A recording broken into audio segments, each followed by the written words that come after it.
The appointment of Robert F. Kennedy Jr.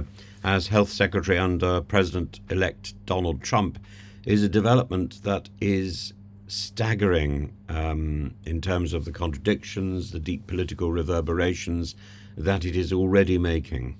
Kennedy, who is a figure known as much for his environmental advocacy as for his controversial stances on public health, now stands at the helm of the Health Department and the Human Services, the HHS, a role commanding oversight of the $3 trillion budget and essential programs like Medicare and Medicaid. And this nomination, emblematic of Trump's audacious and often polarizing style, has prompted reactions ranging from incredulity to cautious endorsement. Robert Kennedy Jr., a scion of the Kennedy family, has diverged sharply from the Democratic legacy of his father, Robert Kennedy Sr., and his uncle, President John F. Kennedy, and his shift to supporting Trump after an aborted independent presidential bid shattered family unity, drew public rebukes. And the move marks an ideological schism, setting Robert Kennedy Jr. apart from as an unpredictable player in an already tumultuous political landscape.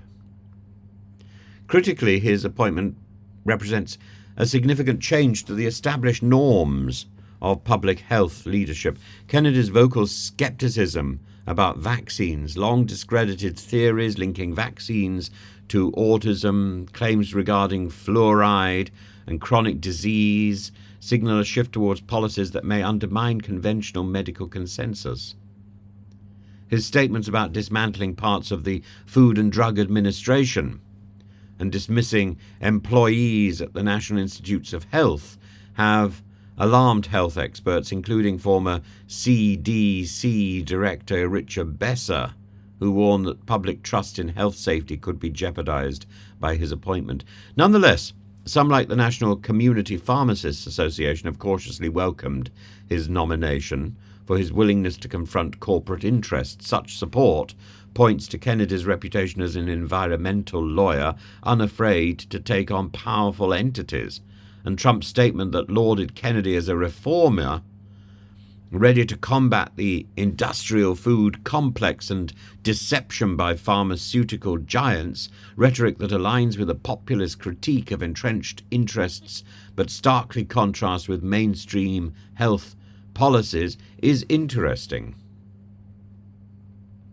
The Senate confirmation hearing promises to be contentious. The Senate examination of Kennedy's scientific credibility and his ability to steer an evidence-based public health agenda will be critical, especially given his history of promoting unsubstantiated health theories, and his approach to chronic disease management, chemicals in food, and potential policy overhauls will be closely scrutinized against the backdrop of his previous anti-vaccine activism and his controversial comments linking public health measures to oppressive regimes.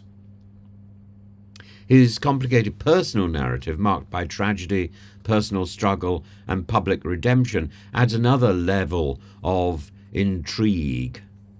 While this environmental work that he's done has been lauded, his forays into conspiracy theories and his strained relations with parts of his family underscore a complex duality for a man revered by some as a maverick and feared by others as the harbinger of public health disarray.